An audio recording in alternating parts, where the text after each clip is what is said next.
Buenas tardes a todos. Gracias nuevamente por estar acá para esta segunda mesa de discusión del taller, del seminario Memorias de Violencia. Esta segunda mesa está dedicada al tema de memoria y comisiones de la verdad. Tenemos con nosotros a tres ponentes. Primero será Ludwig Huber. Ludwig, ustedes lo conocen, es antropólogo e investigador del Instituto de Estudios Peruanos. Ludwig estuvo involucrado en la Comisión de la Verdad, acá en el Perú, en la Oficina Regional de Ayacucho, y en los últimos años ha trabajado también en la Comisión de la Verdad de las Islas Salomón. Después de Ludwig tendremos la ponencia de Félix Reategui. Félix es sociólogo, también lo conocen todos ustedes, de la Universidad Católica y del Instituto de Derechos Humanos de la Universidad Católica. Participó también en la Comisión de la Verdad acá en el Perú y fue parte del equipo redactor del informe final. Y la tercera ponencia estará a cargo de Patricia Tapata de Valdés, quien ha trabajado en derechos humanos durante muchos años en varios países, en Argentina, en el Perú, en El Salvador, donde fue miembro de la Comisión de la Verdad de El Salvador, si no me equivoco, y en la actualidad forma parte del Consejo Directivo de la Coalición Internacional de Sitios de Conciencia. Entonces, cada uno de ellos tendrán 20 minutos para exponer su ponencia y posteriormente abriremos una ronda de preguntas de 10 o 15 minutos. Les voy a pedir, por favor, como estamos grabando la sesión, que apaguen sus celulares o que los pongan en silencio. ¿Comenzamos contigo, Ludwig? Bueno, quiero empezar agradeciendo la invitación.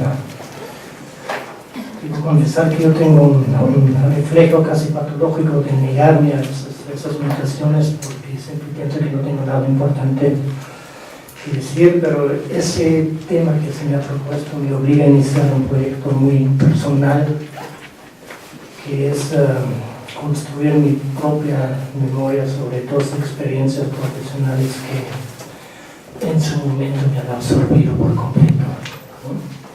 Bueno, el tema de ese panel, que es Memorias y Comisiones de la Verdad, en ese tema confluyen dos tendencias muy fuertes de esos últimos 25 o 30 años.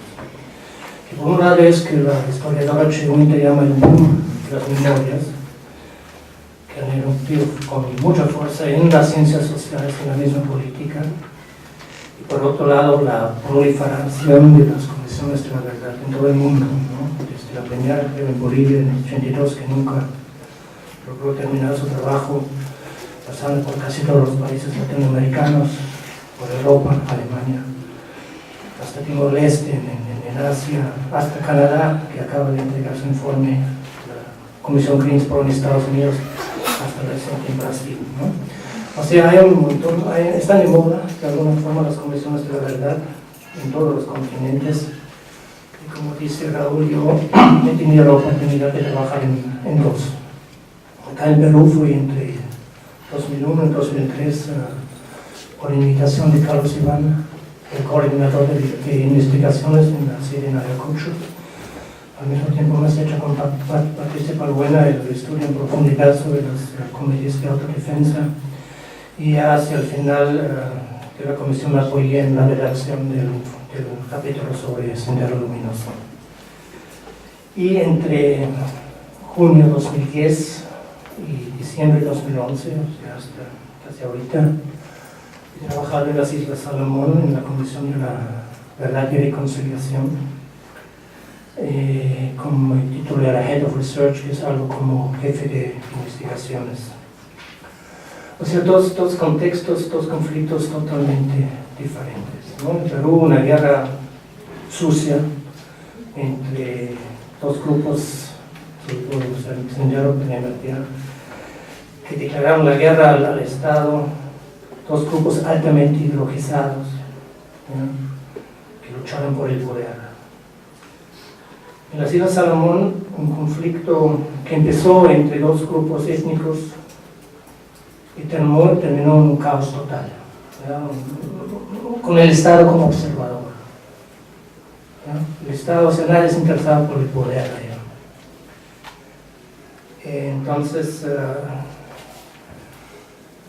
dos contextos totalmente diferentes, ¿no? Las Islas Salomón es un estado en Oceanía, norte de Australia, al costado de Papúa Nueva Guinea, que consiste en unas 1000 islas. Obviamente no todas son habitadas, y hasta 1978 era colonia británica, o sea, recién tiene 33 años de independencia.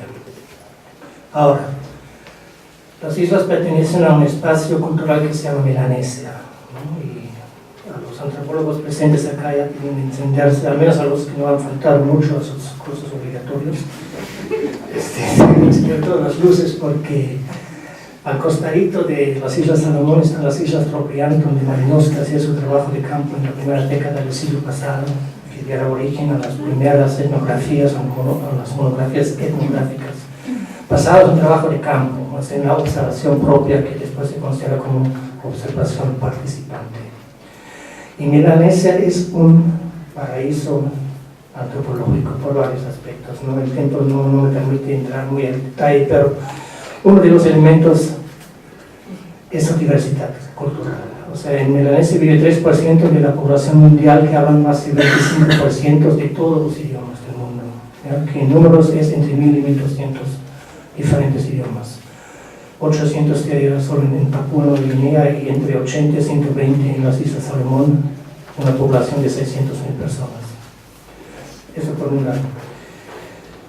Otro elemento que es importante es una representación de la identidad y de las tradiciones propias a través de mecanismos que en la antropología se conoce como custom, escrito con K-A y no como en inglés como C-U, custom, que es una manera de ideología de refugio anti-occidental, ¿no? O sea, muy relacionales la gente. Y finalmente, un tercer aspecto es la ausencia de jerarquías políticas institucionalizadas. O sea, no hay estado precolonial en Melanesia, y no hay reinos como por ejemplo Polinesia, sí hay, sino que había en Melanesia, los antropólogos llaman el Big Man, que es una autoridad informal que tiene que ganarse cada vez el apoyo de sus aliados, y cuando no lo logra, cuando fácilmente es reemplazado por otro, ¿ya? Ahora, yo no quiero darles una clase de antropología, acá solamente menciono eso porque todo eso está muy presente hasta la actualidad, y todo eso ha influido mucho en el conflicto, ¿ya? Como dije, o sea, las Islas Salomón lograron su independencia recién hace 33 años, más porque los británicos querían deshacerse de una colonia que ya nos resultaba rentable, que por voluntad propia. O sea, no había una lucha anticolonial allá. Y cuando los británicos se fueron, dejaron un estado, o sea, impusieron un sistema político según su propio modelo, que politólogos llaman el sistema Westminster.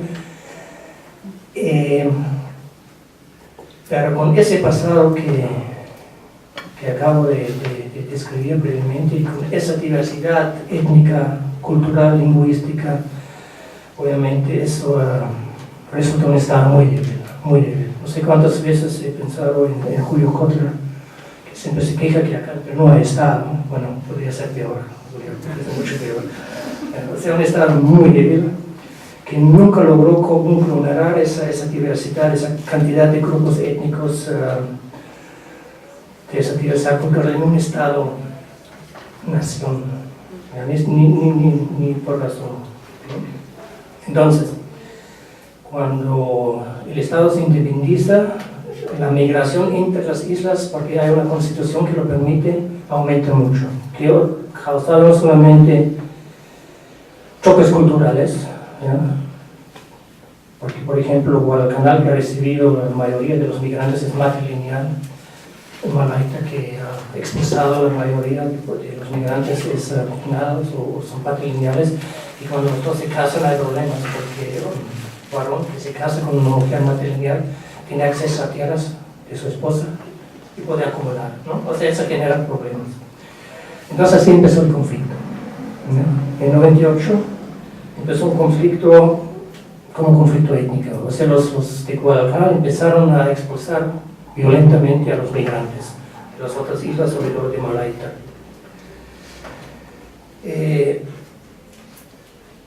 Un conflicto que empezó como conflicto étnico, pero en determinados momentos se produce una implosión de esa verdad étnica y el conflicto se vuelve cada vez más contra la propia gente, con los coétnicos. Se produce un caos generalizado, ¿ya? Un nivel de ingobernabilidad completa, hasta que el gobierno no vio otra solución que pidiera a Australia que ayuden. Entonces, en julio de 2003 vino una misión de otros países de la región liderada por Australia y pacificó. Esa es la situación actual. ¿Ya? O sea, el mandato de la Comisión era investigar ese conflicto entre 1998 y 2003, julio de 2003. Es actualmente una paz bastante frágil porque nadie sabe qué pasa cuando los australianos se retiran, ¿no? Bueno, espero que eso sea suficiente para ya quede bien claro que una comparación del conflicto armado en el Perú y del conflicto armado, si queremos llamarlo así, en las Islas Salomón, se presentan panoramas totalmente distintos, ¿no? No solo por las dimensiones, porque en Perú, según la CBR, teníamos 70.000 víctimas fatales, en las islas hemos contado 200. O sea, no solamente por las dimensiones, sino por la dinámica del mismo conflicto, que en las islas está muy determinado por la cultura específica de Melanesia, ¿no? Entonces, dos contextos, dos conflictos muy diferentes, pero el mismo mecanismo para tratar y de cierta forma superar el pasado violento. Es la Comisión de la Verdad y Reconciliación, ¿no? Ese agregado de la reconciliación está ya un mandato político muy claro a ambas comisiones, ¿ya? O sea, el mandato de cerrar brechas y construir una nación unida, nation building en inglés, ¿no? Brechas que en ambos casos eran brechas étnicas, ¿no? En el Perú, brechas verticales, en las islas mucho más horizontales, ¿ya? O sea, no era una diferencia, digamos, socioeconómica, sino más una diferencia cultural que finalmente llevó a ese conflicto. Entonces, ambas comisiones con ese mandato se inscriben en esa tendencia que mencioné al comienzo, ¿no? Ese boom de memoria, esa proliferación de las comisiones de la verdad. Y lo que se manifiesta en ese boom de las comisiones de la verdad es un cambio en nuestra relación con el pasado, ¿ya? O sea, para ser más específico, un cambio de la manera como los gobiernos usan la memoria, ¿ya? Porque ya no es solamente la memoria heroica de los héroes, el pasado glorioso, que se memoriza para construir una nación o legitimar una nación frente a otra, sino es precisamente memorizando los capítulos más oscuros, más nefastos de la historia propia, que los gobiernos de transición esperan o usan con la esperanza de promover una integración social, la reconciliación y en última instancia la consolidación democrática. No es algo nuevo, es algo nuevo que se ha dado en los últimos 25 o 30 años, ¿no? Entonces, con ese objetivo de construir naciones, las comisiones de verdad y reconciliación son diseñados como una nueva forma de hacer justicia que ya no enfatiza tanto el castigo, la justicia retributiva, sino pone mucho más énfasis en la reconstitución del tejido social a través del reconocimiento de lo que ha pasado, ¿no? Lo que se llama la justicia restaurativa. Ha ganado mucha importancia en los últimos años en ese escenario de la justicia transicional, sobre todo con la Comisión de Sudáfrica, obviamente, ¿no?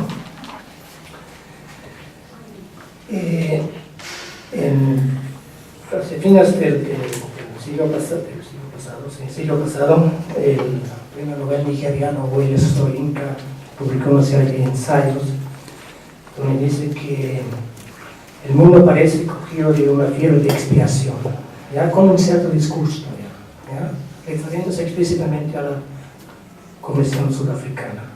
Ya, lo que ya deja entrever que no todo el mundo está o no todo el mundo comparte ese entusiasmo con reconciliar la verdad, con el objetivo de llegar a la reconciliación, ¿no? Mediado por el perdón, que ha sido el gran tema de la Comisión Sudafricana, ¿no? Entonces, en eso creo que se revela uno de los retos más difíciles que tienen que afrontar esas comisiones, y es que ubicarse en algún punto intermedio entre la amnesia, el olvido y la justicia retributiva, el castigo, ¿ya? Y que en muchos casos es imposible, ¿no? En Ruanda tenían como 300.000 presos, en un momento tenían que soltarlos, no había manera de cómo llevarlos al juicio, ¿no? ¿Dónde está ese punto intermedio? Depende del caso específico. Y yo creo que en ese dilema de encontrar el punto intermedio también se expresa el problema del uso adecuado de la memoria, ¿no? Tzvetan Todorov, que es un intelectual francés ahora, de origen búlgaro, me cuesta ubicarlo porque ha escrito sobre todo, o sea, pero me dicen que es filósofo, no sé. Él tiene un texto sobre el abuso de la memoria, ¿no?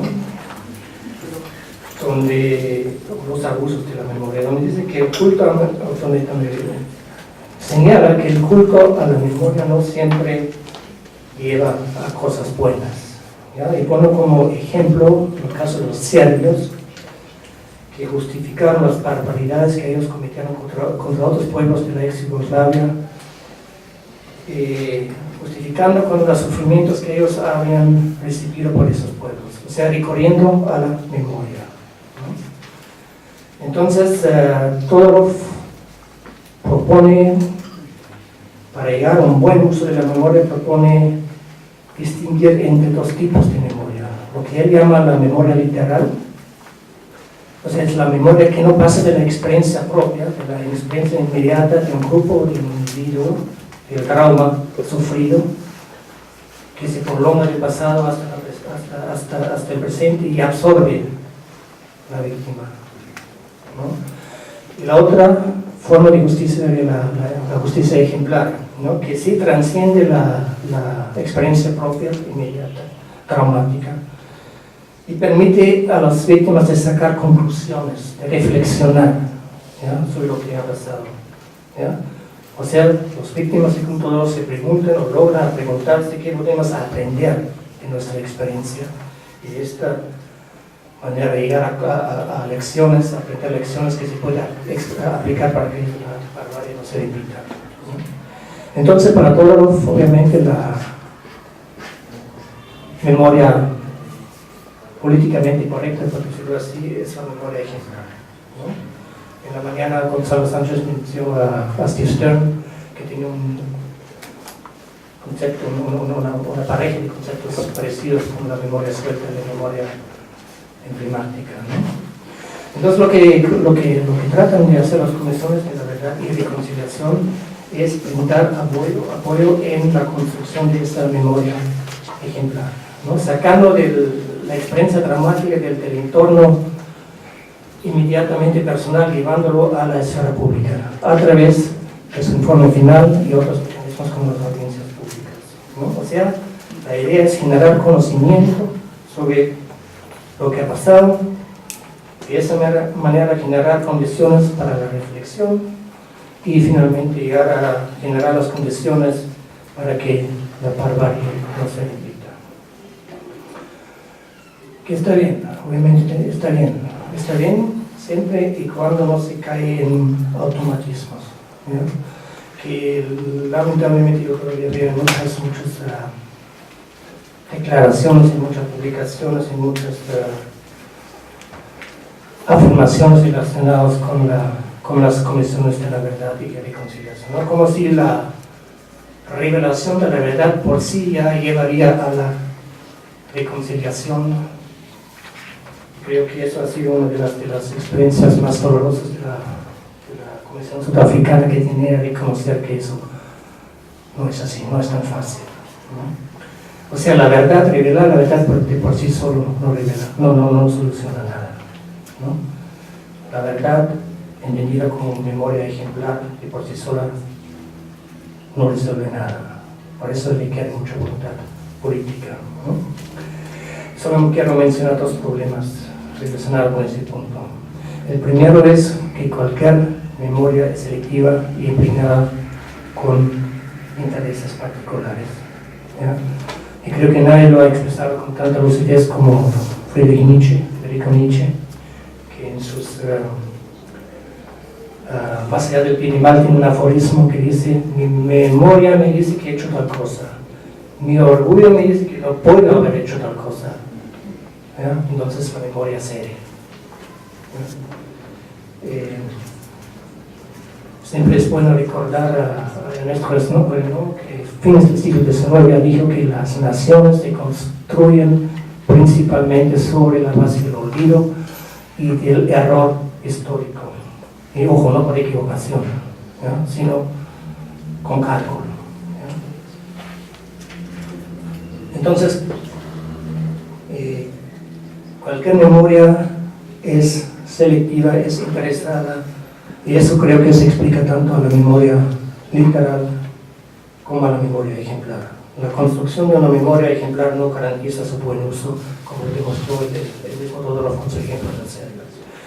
El segundo problema es que este afán por construir una memoria ejemplar consensuada que nos llevaría hacia la reconciliación no necesariamente representa los intereses de las víctimas.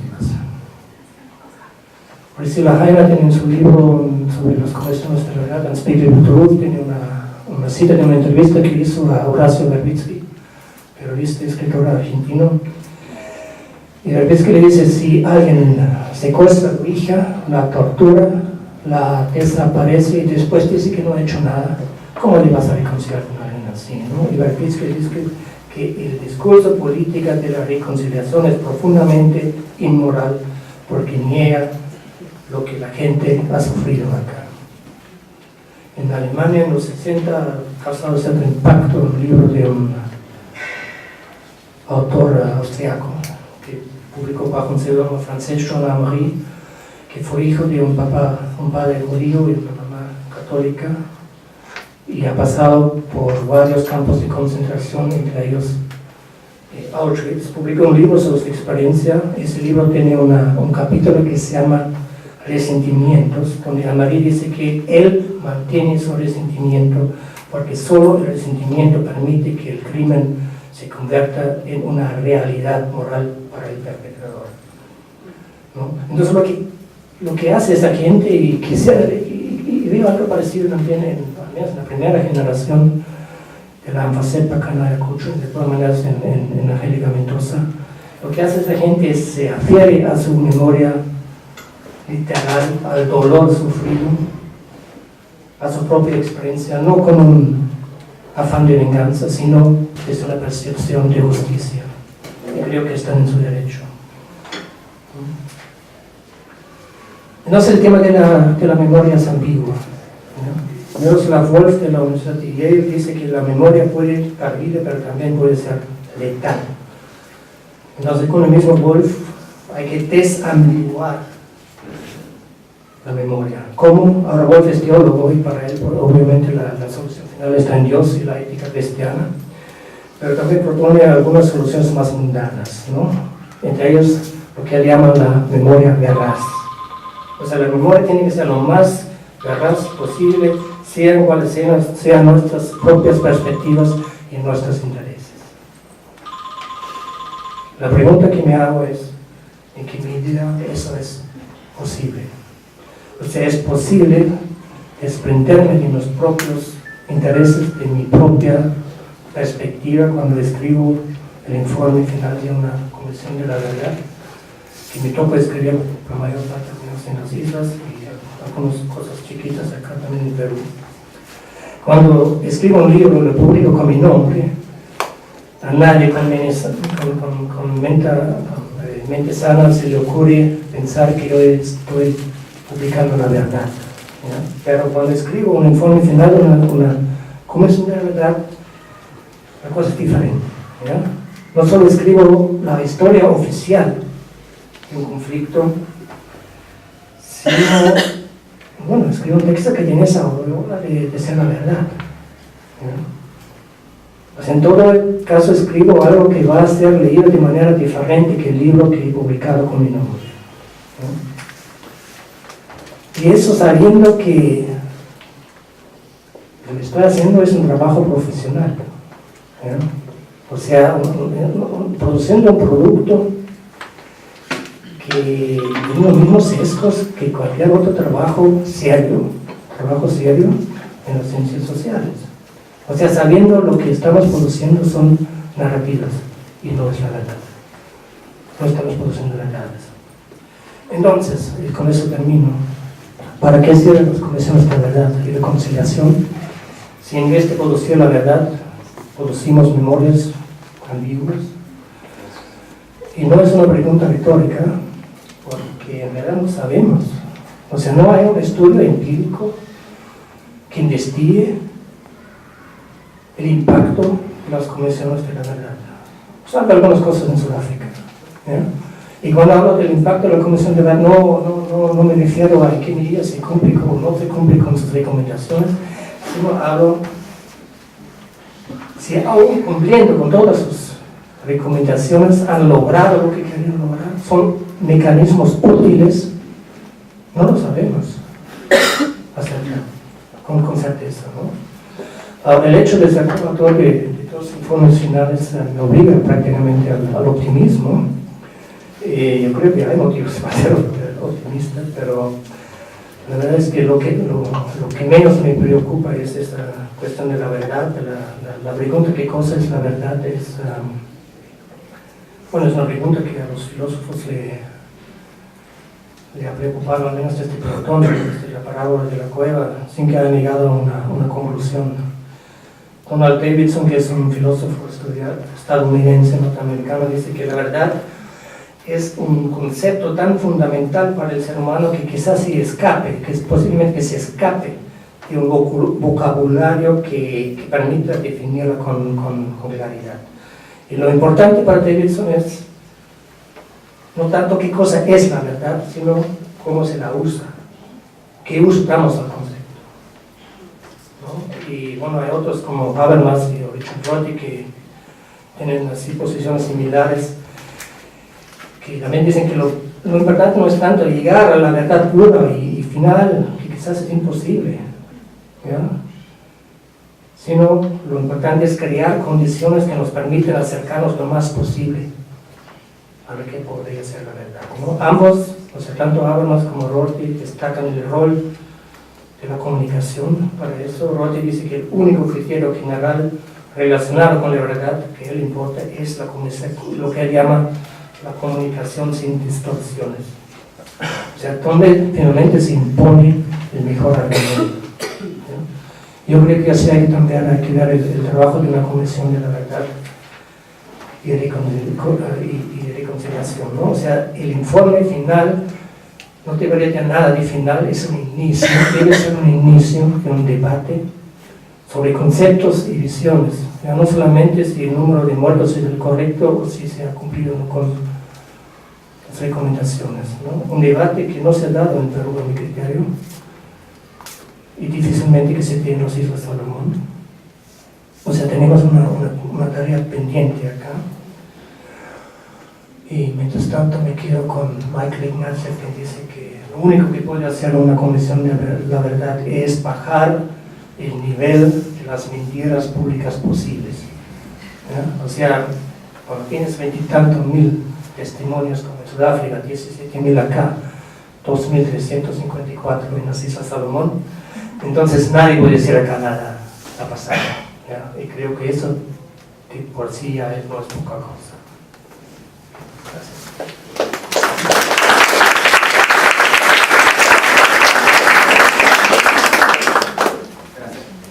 Gracias Ludwig. Seguimos entonces con Félix Reategui. Les pido nuevamente, por favor, que apaguen sus celulares o los pongan en silencio para no interrumpir a los expositores. Feliz, tienen 15 minutos. Gracias, Raúl, buenas tardes. Bien, se me ha invitado a esta mesa para reflexionar sobre el proceso de verdad y memoria que ha tenido lugar en el Perú después de del trabajo realizado por la Comisión de la Verdad y Reconciliación hace ya casi 9 años. El próximo año será una década desde la presentación de aquel informe final, y el pedido de elaborar una reflexión sobre eso me ha llevado naturalmente a preguntarme y a ensayar diversas formas en las cuales podría ser elaborada una reflexión a ese respecto. Ustedes fácilmente se imaginarán que son múltiples las formas en las cuales nos podemos interrogar acerca de qué dejó ese ejercicio nacional, oficial, además de verdad y memoria, que tuvo lugar en el país. Naturalmente, una de las primeras opciones para entrar a esa cuestión es precisamente aquella que ha sido mencionada por Ludwig hacia el final de su presentación, es decir, la pregunta acerca del impacto, ¿no? Una pregunta que puede a su vez ser abordada ya sea desde el punto de vista más contable, digamos, del recuento del estado de cumplimiento de las recomendaciones dejadas por esa comisión, o en esta otra perspectiva más exigente e interesante que planteaba Ludwig, el impacto no en el sentido de qué se hizo de lo que esa comisión recomendó, sino qué transformación social relevante llevó a tener lugar a partir de aquel ejercicio. Lo menciono solamente como una de las posibles rutas no tomadas, en todo caso, en mi intención. Lo que he pensado es que, desde luego haciendo una elección entre varios caminos posibles, podría ser interesante preguntarnos sobre esto desde dos grandes puntos de vista, que son los que van a articular mis comentarios.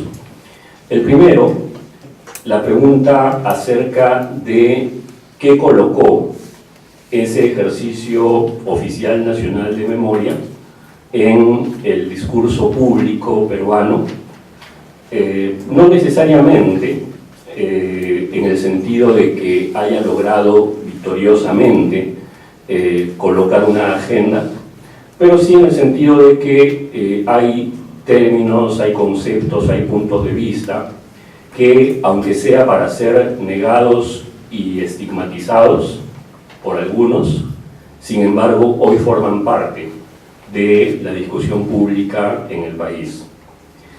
Y la segunda perspectiva que me interesa traer a la mesa es una que de alguna forma ya introduje durante la mañana en mis comentarios a la conferencia de Gonzalo Sánchez, que es el de las tensiones alrededor de la memoria que han surgido en el país y que se han ido robusteciendo en los últimos 8 o 9 años. Es decir, cuáles son los matices, los colores que han ido apareciendo en el campo de la memoria en el Perú desde ese entonces hacia ahora. Entonces, sobre la primera cuestión, ¿qué es lo que colocó?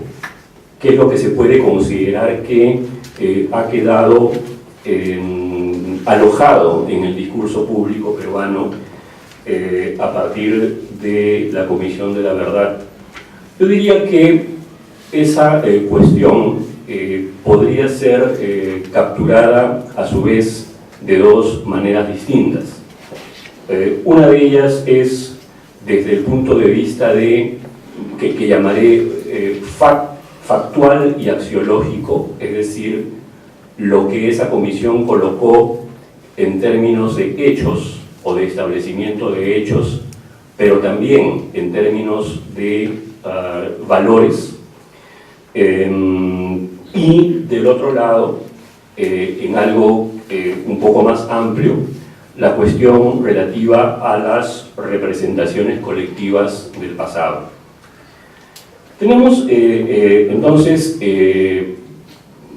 a un ejercicio de memoria que en un informe ciertamente demasiado voluminoso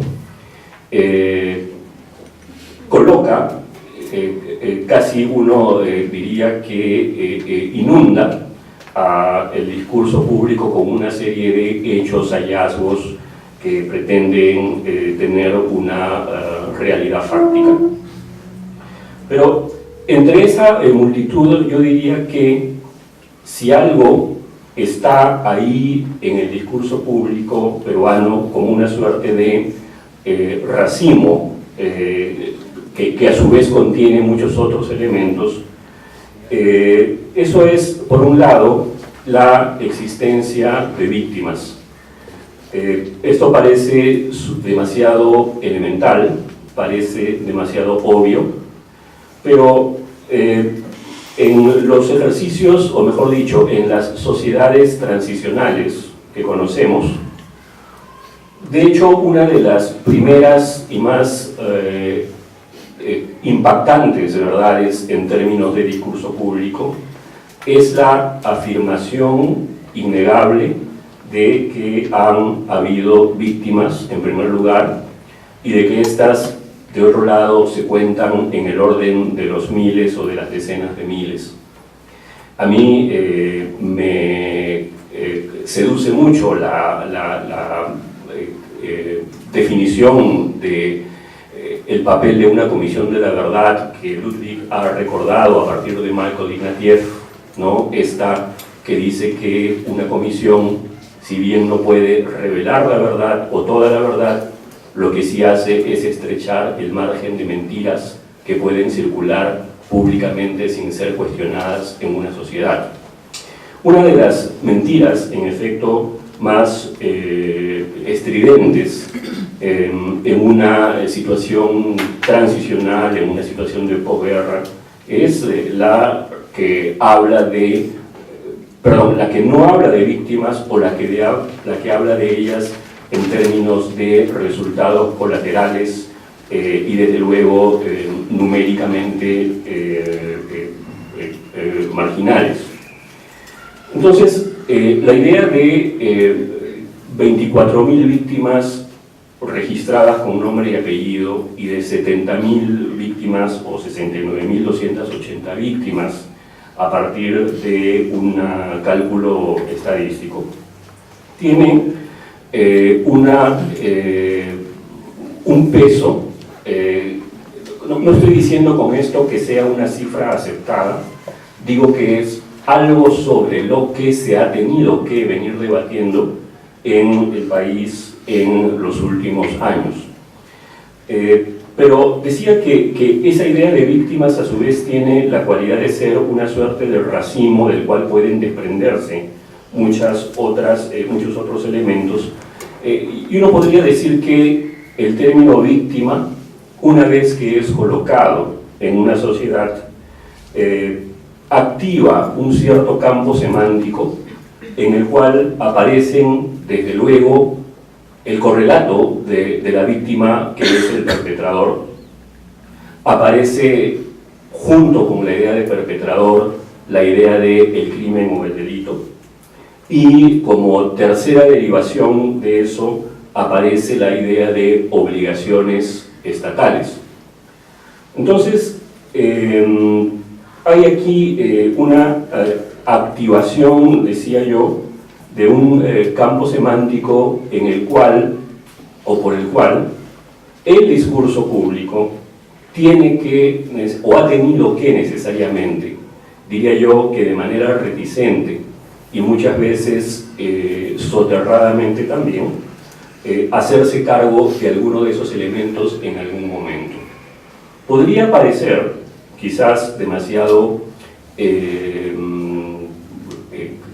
optimista lo que estoy diciendo, podría sonar a, como dicen en inglés, un pensamiento deseoso o desiderativo, pero cuando uno piensa en instancias, por ejemplo, del reciente proceso electoral en el Perú, desde luego no va a llegar a concluir que la agenda transicional tuvo un papel central, pero sí tiene que reconocer que interesadamente o de manera altruista los actores políticos en algún momento echaron mano de algunas de esas afirmaciones fácticas y las trajeron a cuento como parte de la contienda electoral.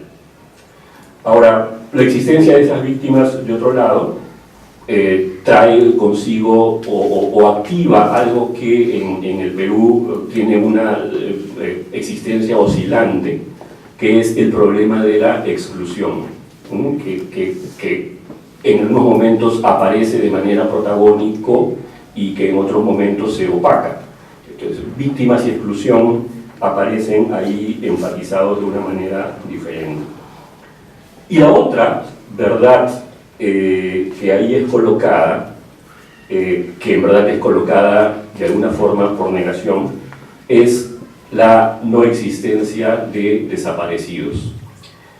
La gran realidad, quizás la realidad más impactante que existe como legado de lo dicho por esta comisión, es eso, la existencia de un número inmenso de desaparecidos. La comisión llega a tener reportes de 4.600 sitios de entierro clandestinos y verifica la existencia de 2.300 de ellos. Entonces hay ahí un hueco negro, literalmente, inmenso, que sin embargo en el país todavía está como una ausencia, como un vacío. Hablar de desaparecidos en el Perú todavía es insólito. Yo recuerdo hace unos meses hubo algo que creo que se llamaba el Día Internacional de las Personas Desaparecidas, y escuchaba a personas que llamaban a programas de radio para hablar de esto. Y de las 10 personas que yo oí hablar, por decir una cifra, 8 creían que se refería a esto de los desaparecidos, a personas que salen de su casa un buen día y por ahí les da un ataque de amnesia en la ciudad y no regresan a su casa, ¿no? Es decir, desaparecidos en ese sentido, y no había idea de la desaparición tal como la entendemos, del mismo modo que ustedes recordarán esta corriente emotiva y empática respecto de la desaparición de este chico explorador, Ciro Castillo, ¿no? Gran corriente de dolor, y nada respecto de 15.000 otras personas desaparecidas que no existen en la imaginación colectiva. Entonces, eso por un lado, y por el otro lado decía yo que hay percepciones colectivas del pasado. ¿Qué es, diría yo, el escenario en el cual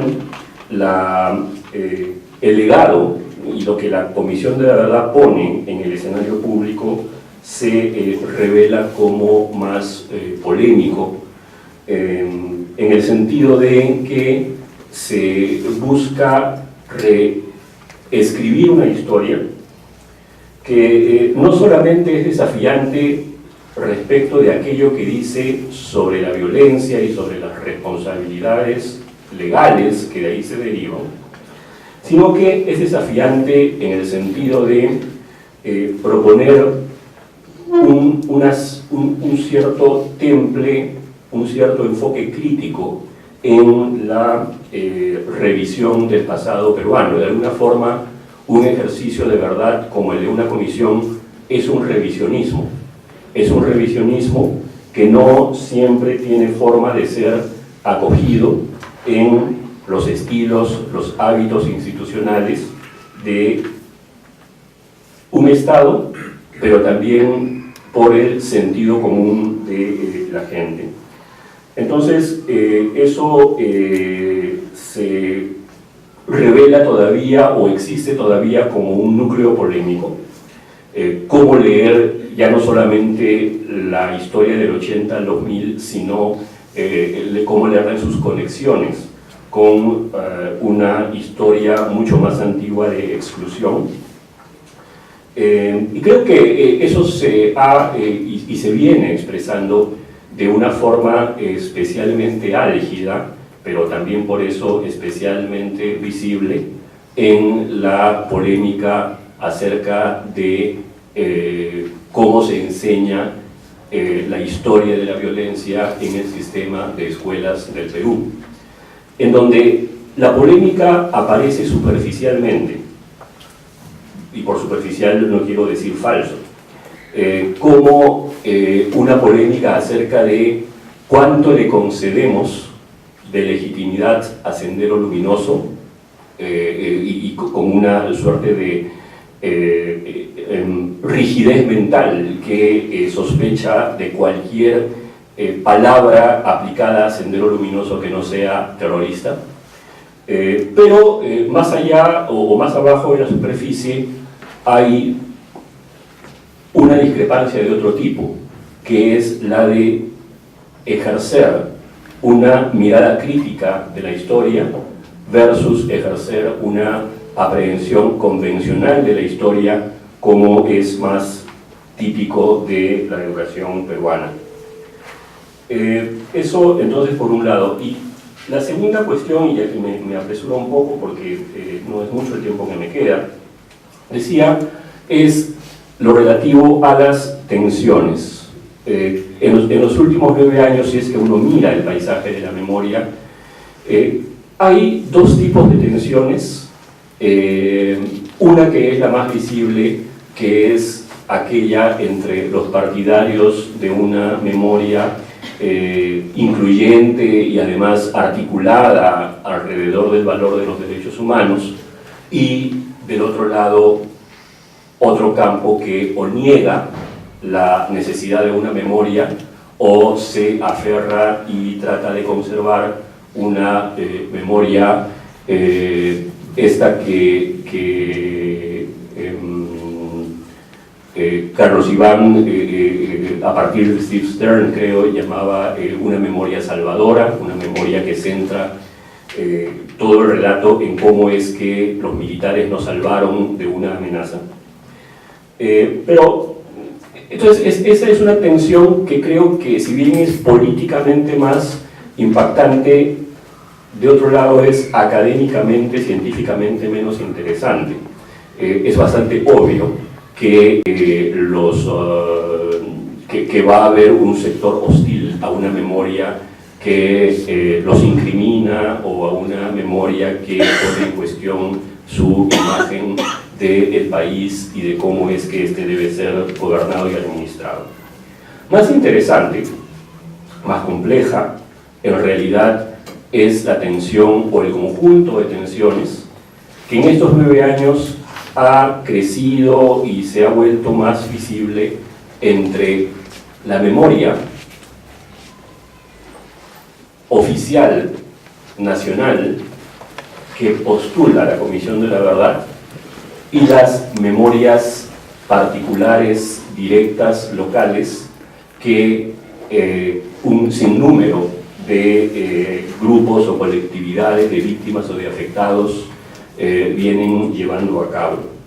Tan pronto como la Comisión de la Verdad presenta su propuesta de verdad y memoria, se produce un desborde que comienza a revelar tensiones que por el otro lado son tensiones típicas de la historia contemporánea del Perú, tensiones no resueltas, que podrían plantearse en algunas cuantas parejas de antinomias, por decirlo así, como serían en primer lugar la tensión entre una memoria que viene desde el centro y unas memorias que se agitan en la periferia, y lo que está debajo de esto, una vez más, es la tensión entre centralismo y regionalismo en el país. Una segunda pareja es la tensión entre una memoria que se quiere nacional y unas memorias locales que no se sienten cómodas con su incorporación abstracta en una memoria nacional, memorias locales que reivindican su particularidad, pero que sobre todo reivindican los colores de la experiencia directa frente a otra memoria, la de la Comisión de la Verdad, que por fuerza es más generalizadora. Otra pareja que aparece ahí es la tensión entre una memoria letrada y una memoria no letrada. Una memoria letrada la que elabora la Comisión, pero no solamente ella, sino también organizaciones no gubernamentales, que necesariamente tratan de introducir en categorías de tipo jurídico, pero también de tipo normativo, una historia muy efervescente frente a unos ejercicios y unas pulsiones de memoria que no se sienten representadas en esa rendición articulada discursivamente en términos académicos, y que más bien otra vez reivindican ya no solamente colores distintos, sino también recipientes o soportes materiales diferentes para la memoria. De hecho, la exposición magnífica de retablos que tenemos aquí es una buena invitación a pensar en los caminos distintos, los distintos caminos materiales que la memoria adopta. Y finalmente, para no abusar del tiempo, aparecen estas tensiones entre una memoria que se vuelve hegemónica, que quiere ser hegemónica, y que para ser hegemónica necesita hablar un lenguaje que no necesariamente existe de manera espontánea en las otras memorias más directas. Me refiero a una memoria, la de la Comisión de la Verdad y otros, que cuenta una historia en términos de derechos humanos, que quiere ser una memoria ejemplar para recuperar la pareja de términos de Todorov que mencionó Ludwig, frente a otra memoria que no necesariamente está articulada, ni quiere estar articulada, ni necesita estar articulada en términos de derechos humanos, y que además reivindica su derecho a ser una memoria literal, es decir, una memoria que no quiere necesariamente verse subsumida en un relato histórico de largo alcance, sino que de forma tácita o de forma explícita reclama ser literal y directa, y reclama que esté presente el componente sanador que tiene, o si no sanador, por lo menos catártico, que tiene el hacer una memoria sin abstracciones, sino más bien muy directamente impregnada de la vivencia atroz que se experimentó. Bueno, y entre esas tensiones, lo que se va dibujando cuando uno mira de lejos este mapa de la memoria en el Perú, es un discurso público, un tejido de discurso público que no es el que aparece en las primeras planas de los diarios y que de repente sí aparece en las emisiones de radio de las provincias donde la guerra interna fue más convulsa.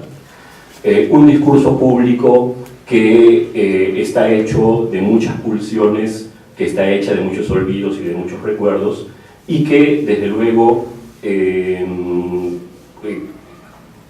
da la plataforma para una serie de decisiones públicas que se van tomando, no de parte del Estado, sino de parte de colectividades concretas. Por ejemplo, y con eso termino, las experiencias, las iniciativas o las estrategias de reconciliación que a escala micro, social, comunal, local, que por fuerza se están desarrollando en muchas partes del país y que no necesariamente se condicen con un discurso de derechos humanos y de respeto pleno del Estado de Derecho, tal como uno querría desde una perspectiva más ingenieril de construcción de la paz.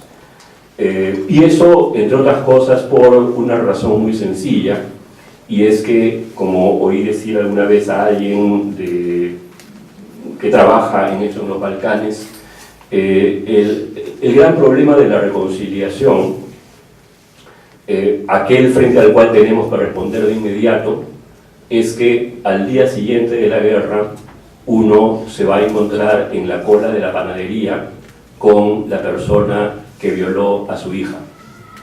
Va a estar ahí. Los pobres no se pueden dar el lujo de emigrar y entonces necesitan inevitablemente hacer acuerdos y no tienen tiempo de esperar a que el Estado llegue para desarrollar plataformas de reconciliación de otra naturaleza. Entonces esos son algunos de los problemas o fenómenos que uno encuentra, creo yo, entre muchos, desde luego, en el paisaje de la memoria en esos 9 años en el país. Gracias.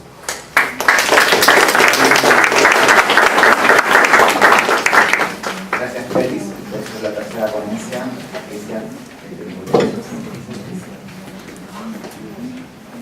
Bueno, buenas tardes. Como yo no soy local, voy a completar, porque cuando Raúl me presentó se quedó en una cosa internacional y quería decir que soy directora de Memoria Abierta y miembro del Centro de Estudios Legales, de la Comisión Directiva del Centro de Estudios Legales y Sociales en Buenos Aires, Argentina. Bueno, agradezco realmente con mucha fuerza a la Embajada de Francia.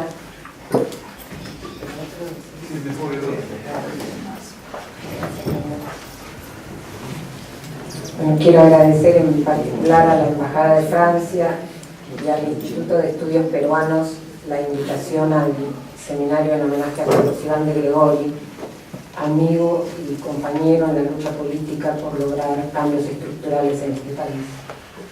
Yo conocí a Carlos Iván en la segunda mitad de los años 70. Su militancia en el MIR primero, en el Partido Unificado Mariateguista y en la Izquierda Unida, así como su trabajo desde la dirección de la revista El Zorro de Abajo entre el 85 y el 87, fueron algunos de los espacios desde los que trabajó por la renovación del pensamiento socialista en el país, para entender que la izquierda podía luchar para conseguir una nueva sociedad por la vía democrática y electoral. Esta convicción de que era posible un socialismo democrático es lo que llevó a Carlos Iván a enfrentarse a Sendero Luminoso y a rechazar su pensamiento totalitario. Y por esta misma línea de pensamiento es que años más tarde él reivindicó y apoyó con firmeza, y fue un compañero de tantos años de muchos grupos, la lucha por los derechos humanos, derechos que, es muy bueno recordar ahora, Sendero rechazaba como derechos libres. En la institución que nos convoca y que Carlos Iván integró, él desplegó su perfil intelectual y de investigación.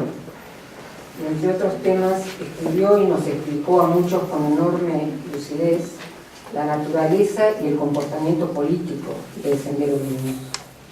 Desde entonces, su nombre fue habitual entre la militancia de los derechos humanos y las comunidades y grupos de la Iglesia Católica que vivíamos con cierto estupor y por momentos con terror la penetración de Sendero y la consecuente destrucción del trabajo de organización popular a la que habíamos apostado por tantos años. Cuando me invitaron a participar en el seminario, Ramón me dijo que podía elegir intervenir sobre memoria o sobre comisiones de verdad.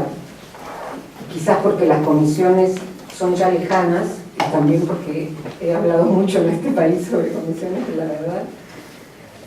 Y porque el tema más actual, pero no necesariamente ni con más glamour, ni con más impacto en la opinión pública, es la justicia, yo intentaré que mis reflexiones de hoy los enlacen.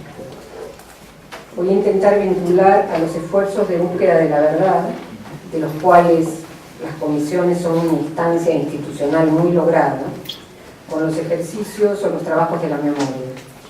Porque la temporalidad de esa búsqueda de verdad y de justicia, y de esos trabajos de memoria, no es lineal, sino casi siempre desordenada y superpuesta.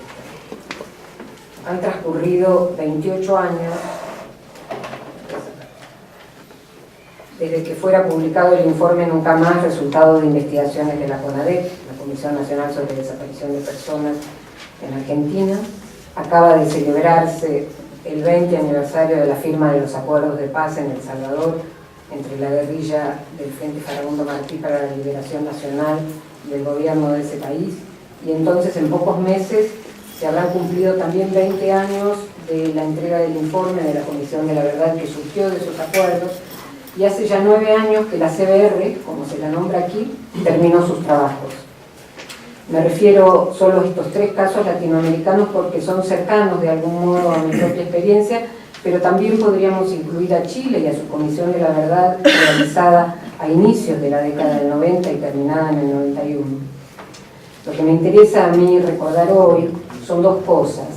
Por un lado, el contexto político en el que cada una de estas comisiones surgió y la riqueza y complejidad que tuvieron esos contextos.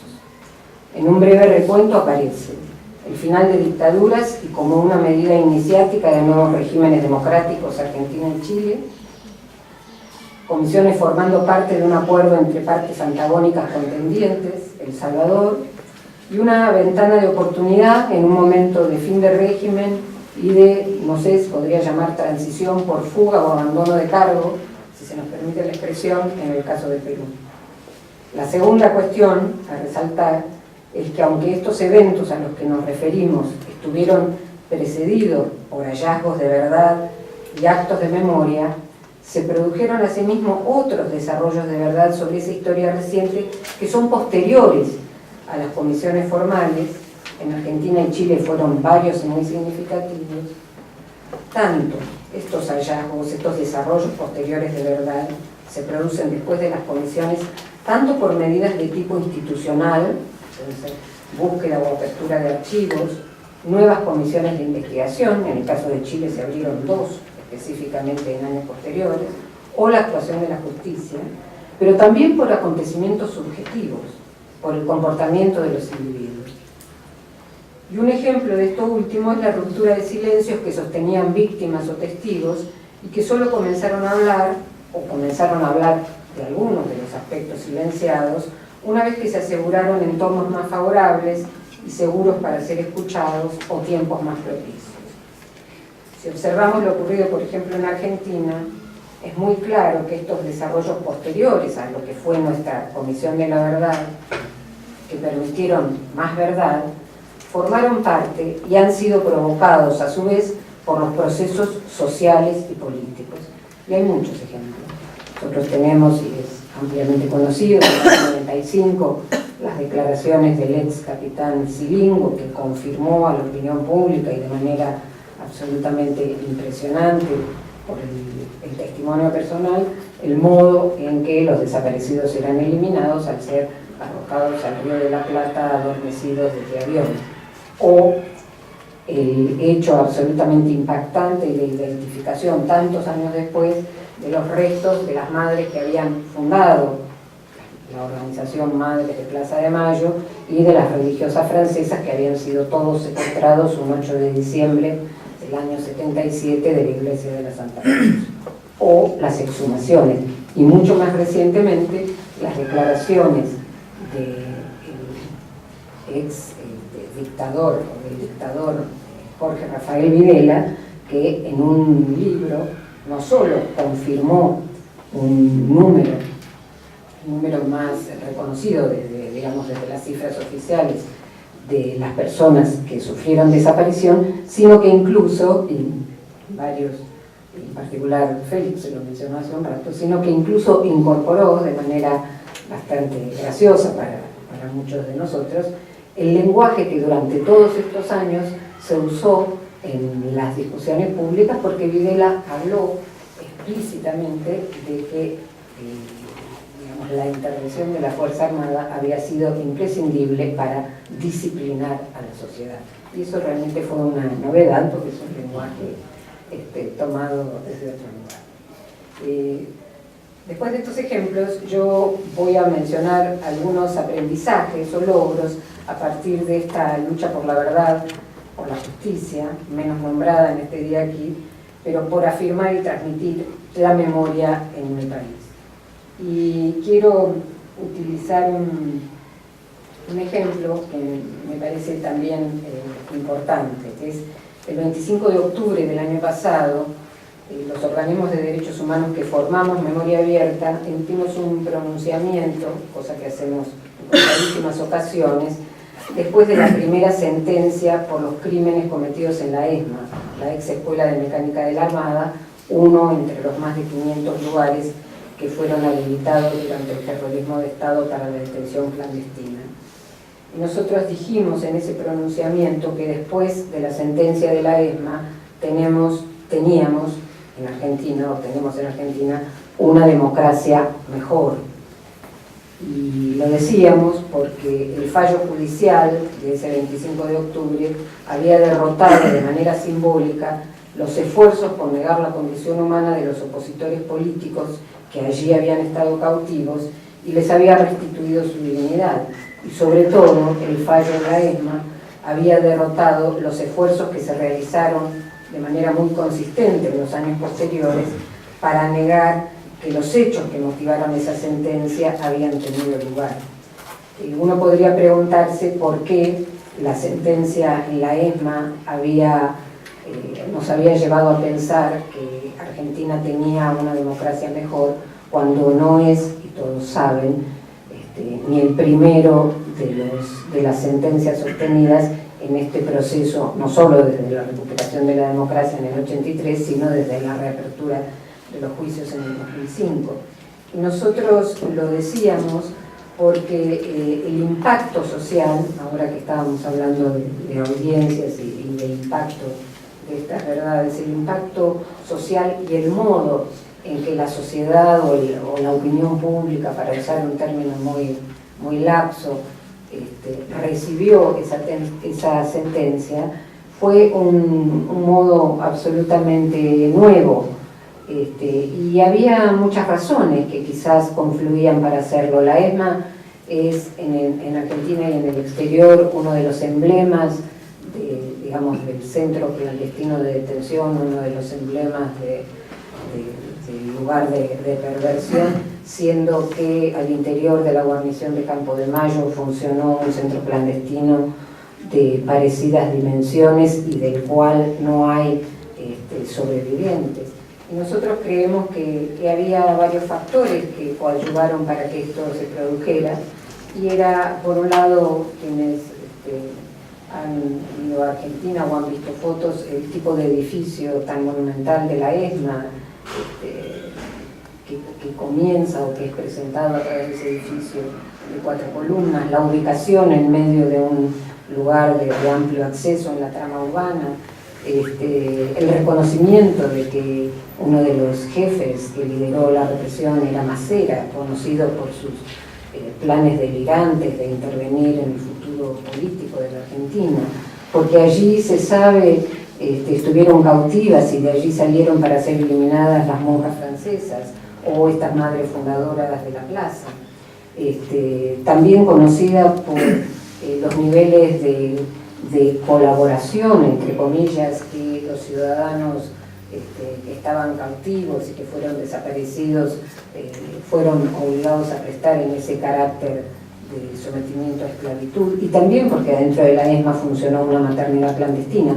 Y quizás la difusión creciente a lo largo de muchos y muchos años, que comenzó ya en la misma dictadura y que la novela, pero también el testimonio real, la CONADEP, el juicio, instaló en la sociedad, hizo que la manera en que se recibió esa sentencia operara de manera distinta en la opinión pública. Y entonces, aunque han pasado casi 3 décadas desde que se reinstauró la democracia, la capacidad de los actores sociales y políticos para avanzar en la búsqueda de verdad y justicia continúa influyendo de modo decisivo en la modificación de situaciones que al principio se presentan como inamovibles. En este caso, yo me refiero a la valentía y a la tenacidad de los sobrevivientes y de los familiares de las víctimas que persistieron, por ejemplo, en el caso de la ESMA, en sus demandas, que se opusieron a su demolición en su momento, en la época de los 90, y a la vez a los poderes del Estado que articularon respuestas institucionales adecuadas y positivas que permitieron cumplir con su función. Hoy hay información disponible entre los ciudadanos sobre las modalidades que adoptó la represión en nuestro país. La literatura, las artes plásticas, el cine, el teatro, los medios de comunicación han recogido vivencias y representaciones sobre ese tiempo. En algunos casos se han incluido contenidos nuevos en los programas de educación de distintos niveles y cada vez avanzamos más en la producción también de libros de texto para las escuelas. Pero creo que aún nos debemos estudios especializados que indaguen sobre la densidad de ese conocimiento, el espesor, así como sobre el modo en que el mismo se vincula con la propia historia de los individuos, de sus grupos de referencia, así como con el modo en que las personas actúan frente a los acontecimientos del presente. Cuando han transcurrido varias décadas y se han realizado esfuerzos importantes en distintos campos para avanzar en la rendición de cuentas sobre este pasado traumático, es importante entender más sobre el modo en que se imbrican las decisiones de política y de gestos gubernamentales de alto contenido simbólico, con acciones de individuos y grupos que sostienen sus demandas y trabajan para conseguir respuestas adecuadas a los problemas de derechos humanos. Lo que me interesa pensar es cómo la interacción entre estos actores en el debate de temas centrales puede modificar contextos, de modo de volverlos receptivos y sensibles a acontecimientos que implican progresos enormes en términos de derechos y garantías ciudadanas y de vigencia de la democracia. Volviendo a mi ejemplo anterior, mencionaré entonces 3 hechos que tienen capacidad para mostrar el resultado de apropiación social de ese pasado. El que describí con más detalle, el impacto de la primera sentencia por los crímenes en la ESMA, el grado de difusión y realmente apropiación social de que el robo de niños durante la dictadura fue una práctica sistemática, y como tercer punto elegí uno que me parece también muy importante, la demostración de los beneficios de la primacía de la autoridad civil en la conducción de las Fuerzas Armadas y en los asuntos de la defensa. En un país que afirma fuertemente su democracia, hoy, después de tantos años de haber retornado, de haber recuperado la democracia, pero con una etapa distinta desde el año 2003, los resultados de la conducción civil en el caso de las Fuerzas Armadas y ahora de las fuerzas policiales son más que evidentes y me parece definitivamente un logro de este trabajo por verdad y por justicia. Ahora me referiré a algunos otros aprendizajes y experiencias valiosas en Argentina que también quisiera destacar.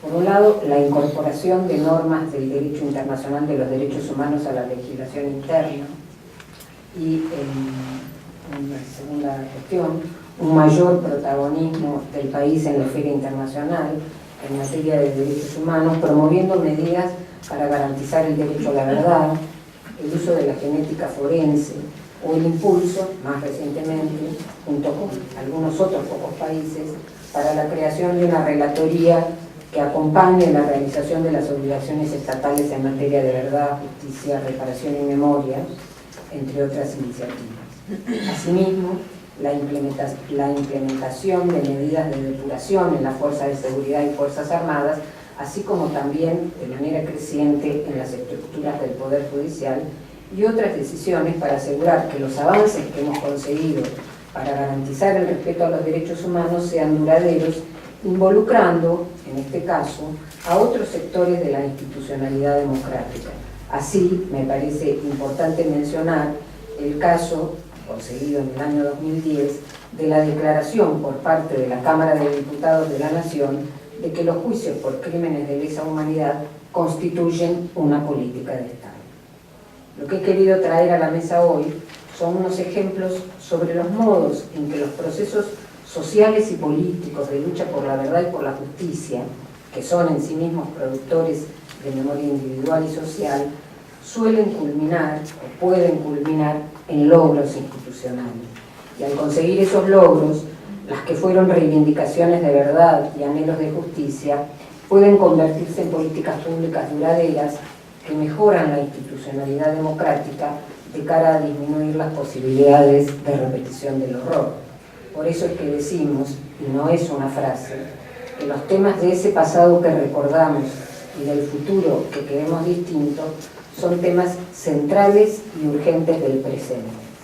Para finalizar, yo no quiero endosar a este recorrido una mirada triunfalista en función del tamaño o el impacto de nuestros últimos logros. Cada paso tiene sentido solo por la situación anterior, porque hemos acumulado aprendizajes. Hubo tiempos propicios y otros que no lo fueron tanto, porque en esos avances hay también claroscuros, hay olvidos y hay situaciones que aún hoy resulta insoslayable resolver. Nosotros siempre decimos que la memoria en Argentina comenzó a construirse desde los tiempos primeros de la búsqueda del familiar querido y en la lucha posterior por verdad y justicia. Desde esa experiencia afirmamos que ese proceso de memoria no solo fue y aún es reparador en sí mismo, sino que constituye un ejercicio democratizador. El desafío del presente es la desigualdad. La pobreza se compone de derechos incumplidos. El aumento de la población privada de libertad en las cárceles, la búsqueda de soluciones que desvinculan las causas del delito y sus nuevos formatos no hace más que alejar la posibilidad de resolverlos con cierta perspectiva de éxito. La cobertura de derechos básicos, la criminalización de los pobres y la dificultad para percibir a las concepciones jurídicas y al aparato judicial como parte del problema ensombrecen el horizonte.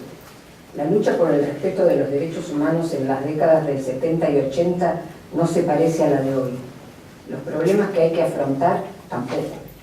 En el presente resulta más difícil obtener apoyo en favor de la eliminación de la tortura en el trato de los detenidos en las dependencias policiales y en las cárceles del país. La situación y el trato de los detenidos condensan un conjunto de actitudes negativas presentes en nuestra cultura. Estas son el racismo, la xenofobia, los conflictos generacionales y la exclusión social. Los detenidos en Argentina son en su mayoría jóvenes, pobres y de tez morena, y la tortura es utilizada como herramienta cotidiana de sujeción y humillación. En estrecha vinculación con esto, es difícil colocar en el debate público la necesidad de mayor solidez y de democratización de las estructuras institucionales, comenzando por el aparato judicial o por el aparato penitenciario. La resolución de las situaciones de inequidad que hoy todavía alejan el derecho a los bienes y servicios para una proporción importante de la población, en particular pueblos originarios, mujeres y migrantes, precisa fuertemente de la política y de ese juego entre actores de fuerte contenido democratizador que nos permitió a nosotros salir de los tiempos oscuros y llegar hasta aquí. Gracias.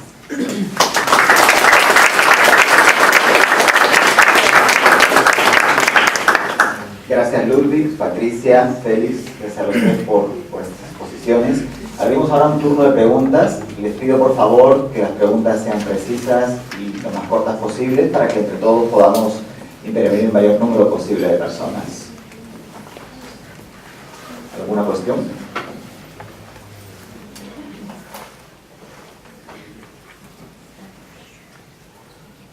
Creo que han dejado bien claritas las cosas. Oceano, Ramón.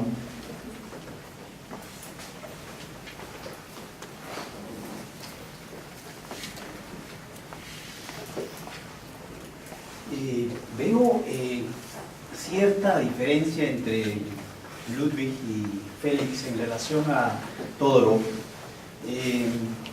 Tengo la sensación que para Félix, más que una carga de valor entre esta noción de memoria literal y memoria ejemplar, Ludwig sí lo toma más en cómo Todorov toma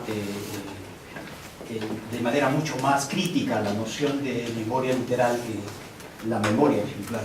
Pero no solo hay esa noción en cuestión, no solo hay esta tensión que Todorov plantea sobre estas dos memorias, sino también para Todorov el tema de pensar verdad y reconciliación, la forma de alcanzar reconciliación para Todorov está en la historia y no en la memoria, porque para Todorov la memoria, como decía Ludwig, no solo es selectiva, sino es inconclusa. Entonces no hay forma de concluir, por consiguiente la historia es una forma de cerrar. Sin embargo, es una mirada, en ese caso, del Todorov historiador. Y cuando uno ve la experiencia peruana, pienso siempre en el trabajo de Valery Robin, que va a presentar mañana, sobre la experiencia de Huancapi y San Luisito, este santo que sí permite, a través de construir ciertos consensos de memoria, poder integrar dentro de esa fragmentación. Ahí sí, una mirada crítica a Todorov es que desde acá sí se puede ver que la memoria también sirve para la reconciliación. Entonces, ¿qué piensan sobre esto?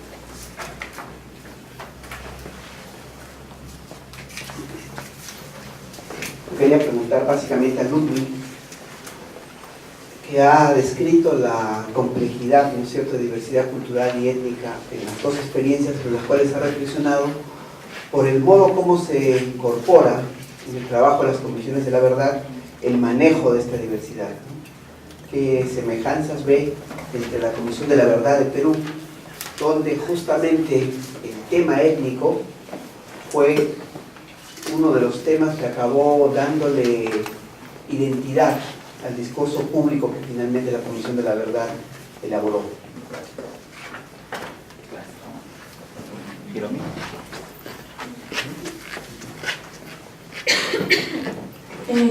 Quisiera preguntar sobre la relación con la cuestión de institucionalización en Perú, ¿no? Lo que pasa es que veo que para mi modo de ver, que como comentó Ludwig, o sea, Comisión de Verdad no es una final, sino es siempre el primer paso, ¿no? Pero a pesar de eso, en el caso de Perú, que sigue rodeando de memoria oficial al respecto de Comisión de Informe Final de Comisión de Verdad, ¿no? Porque como comentó Félix, o sea, que todavía no hay claras exhumaciones, ¿no? Por ejemplo, que CBR escribió que 4.660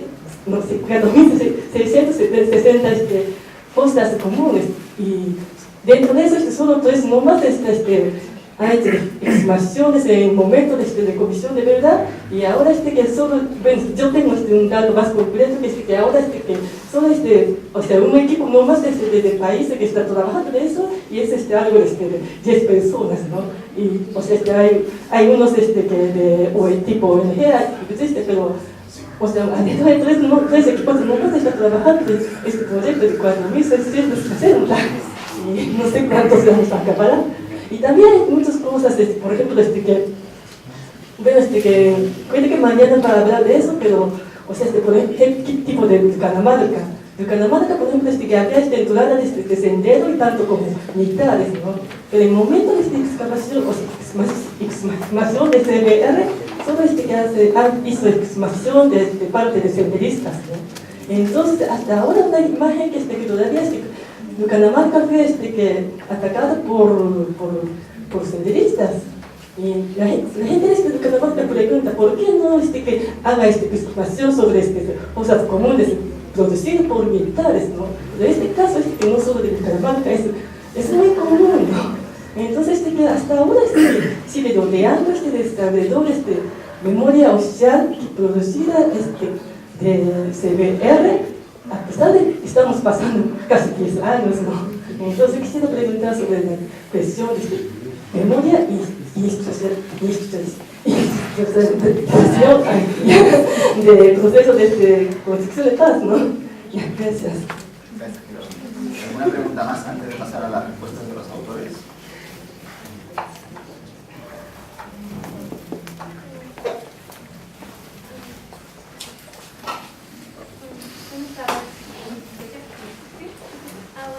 Mi pregunta directamente para el doctor Ludwig. Buenas tardes. Mi pregunta era para el doctor Ludwig sobre acerca, estos días está viendo en la noticia que recién se inició una comisión de verdad en Brasil, por ejemplo, y quisiera saber, o sea, qué perspectiva ven en esta comisión, o sea, a futuro, porque también hay discusiones sobre ese tema en Brasil, porque se ha iniciado con, digamos, con discrepancias de alguna forma la información, porque dice que tienen sesgos políticos y cosas así. Entonces quisiera saber, en su opinión, cómo lo ve, cuál es la perspectiva futuro, si va a resultar o no. General,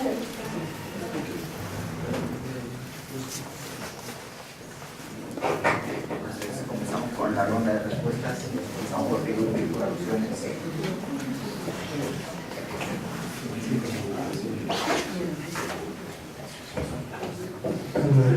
Empezaré con la última pregunta. No tengo idea. Si me paso a Félix. Sobre la comisión en Brasil. No tengo opinión, aunque no sea esta nuevecita. No sé. Soy ponciano, o sea, no. Bueno, obviamente la memoria puede contribuir a la reconciliación, ¿no? O sea, que me molesta es como dije, ese automatismo a veces, ¿ya?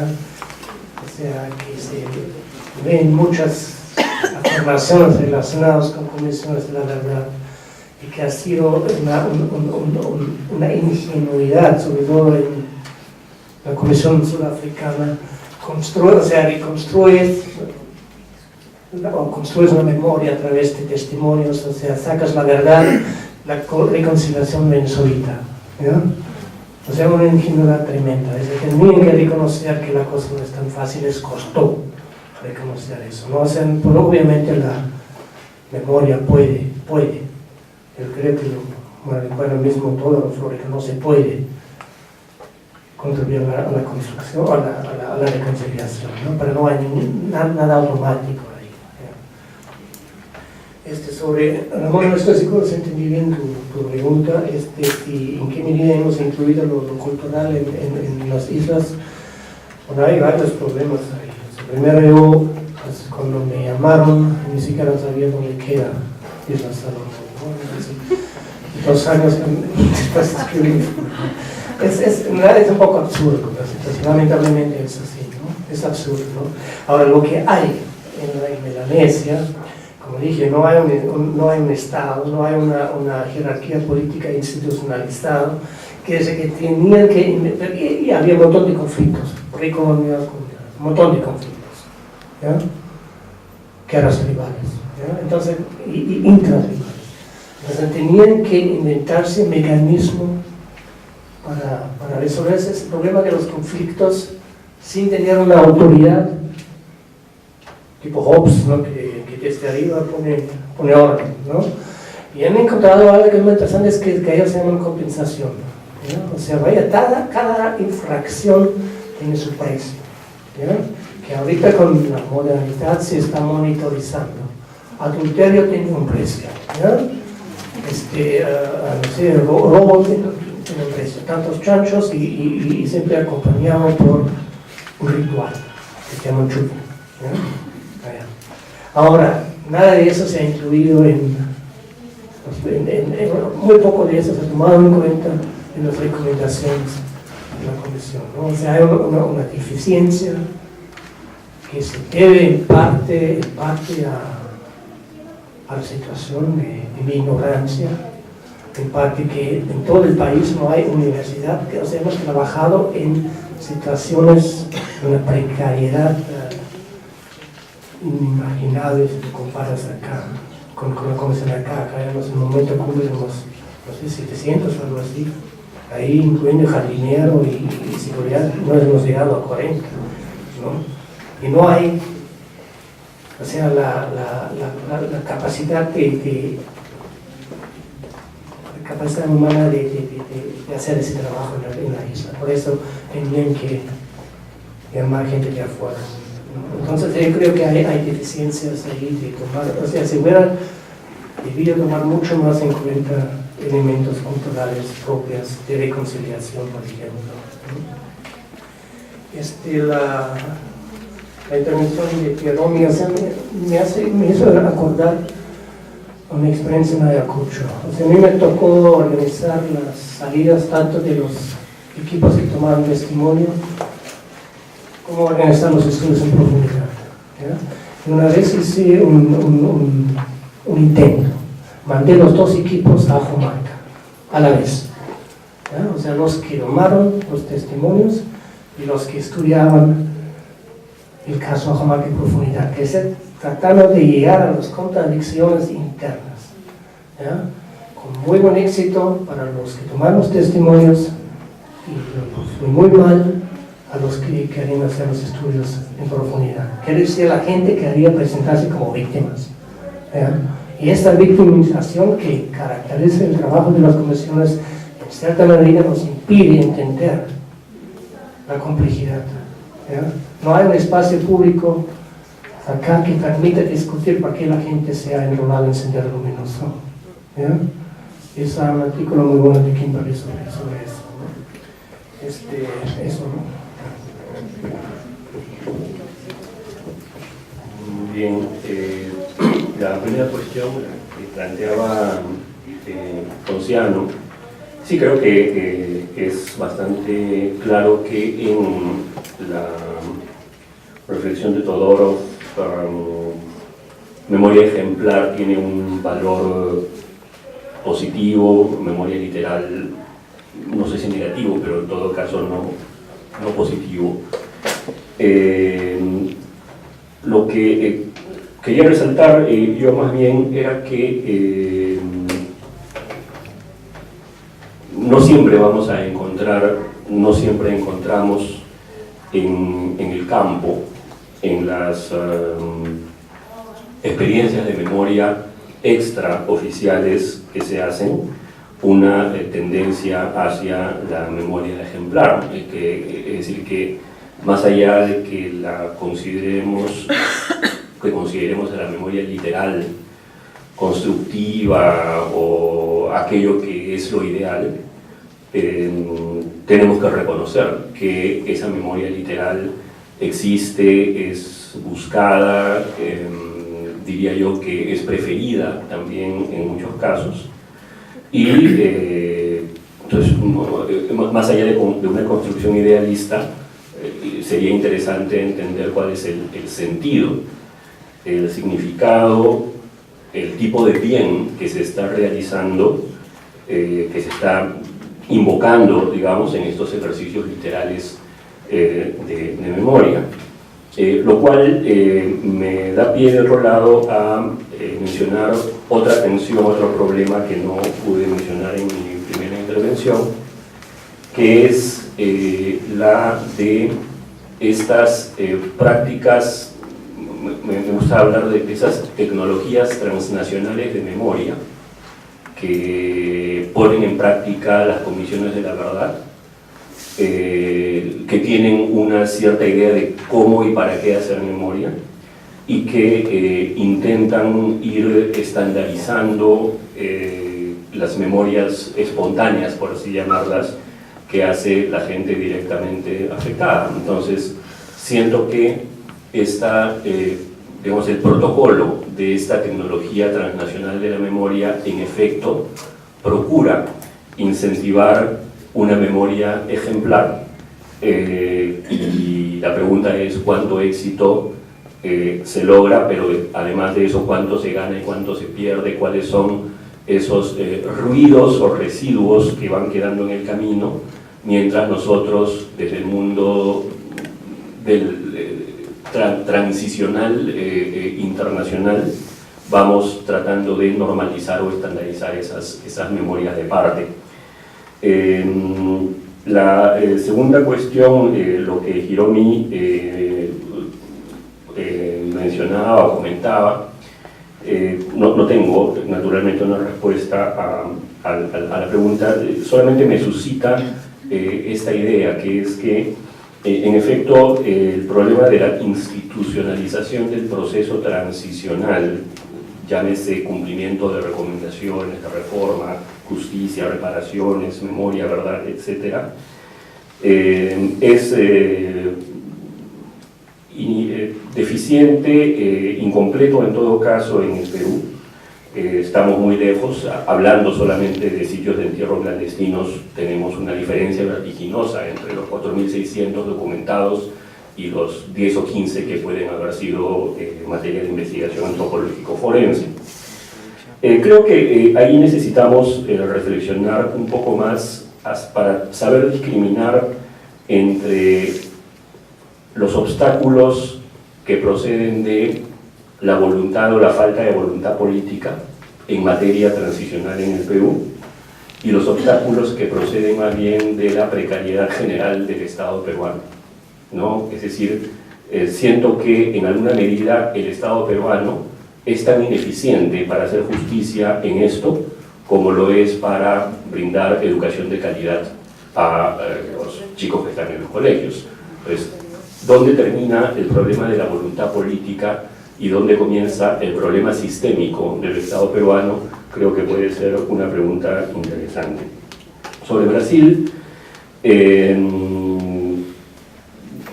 va a ser un caso, ese va a ser un caso muy interesante en materia transicional en la región y en el mundo.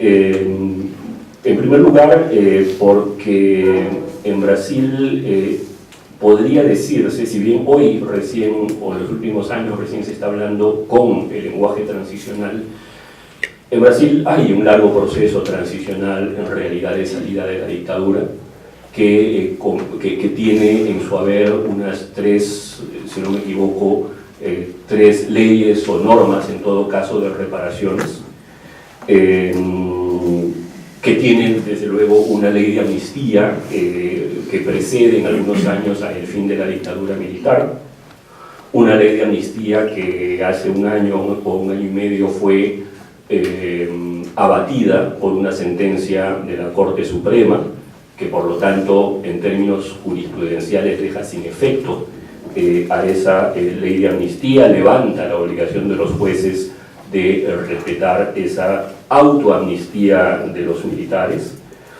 De otro lado, es un caso que comparativamente en la región es muy poco cruento. No es para nada un caso de 70.000 personas muertas o desaparecidas como en el Perú, o 200.000 en Guatemala, o 70 y tantas mil en El Salvador. No, es un número bastante inferior en cuanto a pérdidas fatales, y que es mucho más grueso en cuanto a exiliados, por un lado, y sobre todo en materia de violación de derechos laborales, ¿no? Es interesante comprobar que las leyes de reparación que existen ya desde hace unos 15 años en Brasil tienen como su eje el tema de la restitución de personas despedidas o forzadas a dimitir en sus puestos de trabajo, ¿no? Eso es, como digo, el centro de la cuestión en materia reparadora. La cuestión de la justicia ha estado en suspenso durante todos estos años por efecto de la amnistía que ya mencioné, y entonces diría que lo que trae de nuevo y de complejo es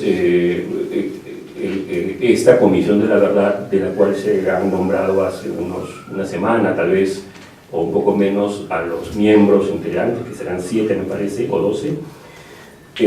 Lo que trae de nuevo es el tema de la justicia, pero no en el sentido de que vaya a propiciar procesos judiciales esta comisión, sino, diría yo, más bien en el sentido de que trae al escenario transicional brasileño el lenguaje de la responsabilidad, ¿no? Ya no el lenguaje de la reparación, sino el lenguaje de la responsabilidad.